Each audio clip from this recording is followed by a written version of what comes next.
Hey guys, I'm Simple Muide. During these few weeks or further few weeks, I'm going to show you how to make a full progressive house from start to finish by breaking down my recent progressive house project.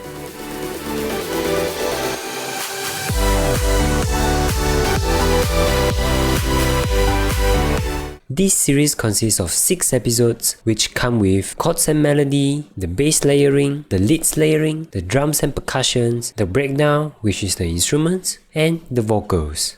Actually, this series is the detailed breakdown of my everyday project. You can check out my other video chapters, they are almost all the same. It is just that in this series, I will slowly show you every step in my music production of what I am doing and what I am thinking when I apply the effect or I do the trick. So without wasting any time, let's jump into the very first step, the chords and the melody.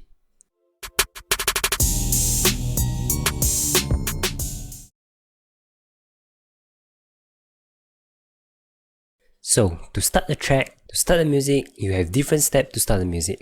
You can start with a loop, you can start with a vocal, or you can start everything from scratch. So for me, in this project, I will start everything from scratch, which I just draw the chord progression. Here is the chord progression that I draw on the piano roll.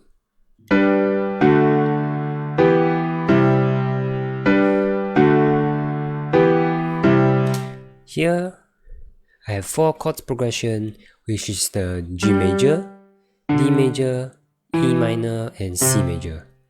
I just repeat the chord at the end of the first progression. Every time I just use the piano as the bass to create the sound, and every time when I create the sound, I add a kickstart to have a sidechain on it, to have the bounciness to get the feeling out of it.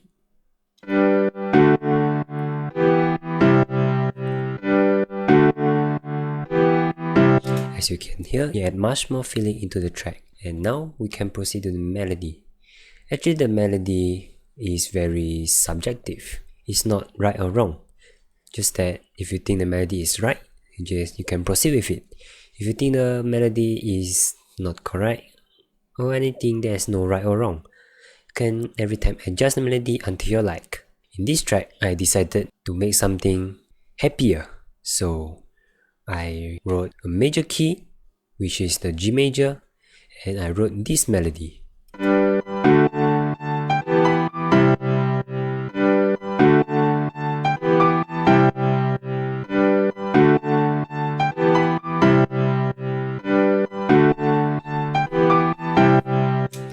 As you can hear, is something like Tobu style, something like Kaigo style, consists of the happy element in the melody. So if you ask me how I did, I just spend most of my time singing the chords, sometimes play my guitar, and to get some idea and draw some notes over it.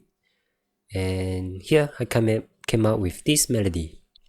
So after you create the chords and the melody, you can proceed with the next step, which I will always start with the chords layering in the drop. You can remove the kickstart here and go to the chords.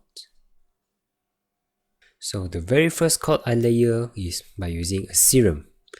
Using the serum, I just use the basic saw wave and I increase the unison to 7 and increase some detune to create a stereo effect. So this is the first sound I got.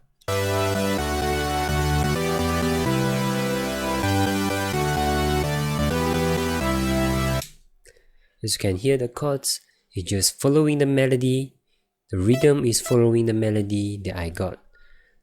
And the very first step here, I just copy the rhythm of the melody and increase the decay of the chords. The next layer is by using a piano.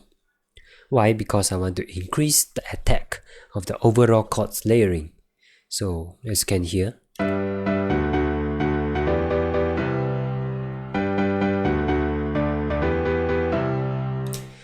piano has a very unique sound, has a very unique attack, which is kind of soft at the same time.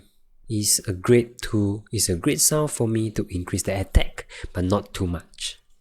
For the next sound, I choose a vital. Same, I choose a basic wave, but with only 1 unison and 0 detune. You only have 1 unison, you can't do any detune. So in these chords, I want to make more like a robotic sound, to make it sound digital.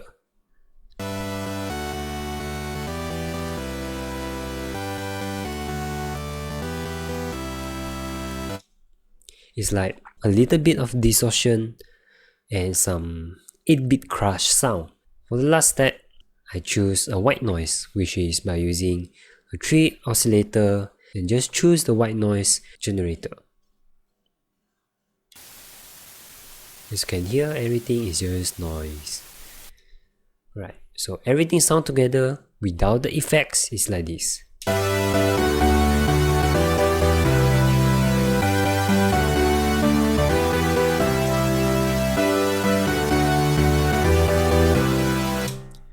Alright, now I have linked everything to my mixer channel. In here I have chord 1, 2, 3, 4, which is the same as here label. So I link everything up and I chain it to the bass channel. In the bass channel, the very first thing I do is adding a kickstart.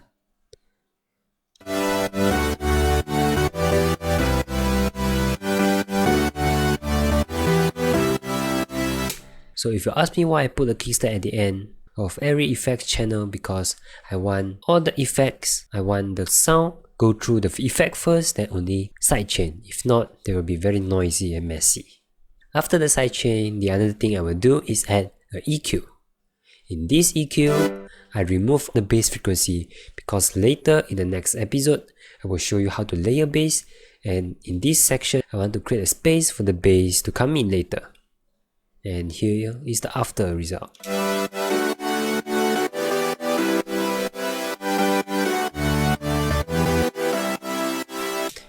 Right, so the next step is I add an OTT. And OTT is a multi-band compressor that everything above this black color thing will be increased and everything below will be decreased. So this is the result after adding an OTT.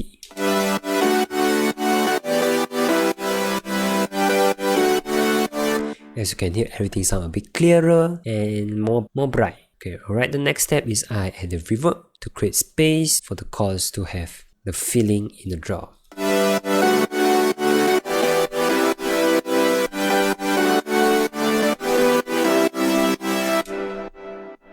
Right, the next step is the stereo shaper.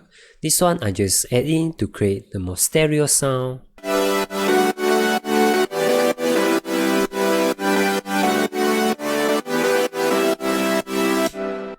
Okay, so you might ask, what does the stereo shaper does? So actually, humans have two ears, the left and the right. So the stereo shaper is a plugin that can delay one side of the channel, which is the left channel and the right channel, make it feel more stereo. And lastly, I add a compressor by using a fruity limiter. Let everything sound a bit glued together so that nothing will be too loud and nothing will be too soft.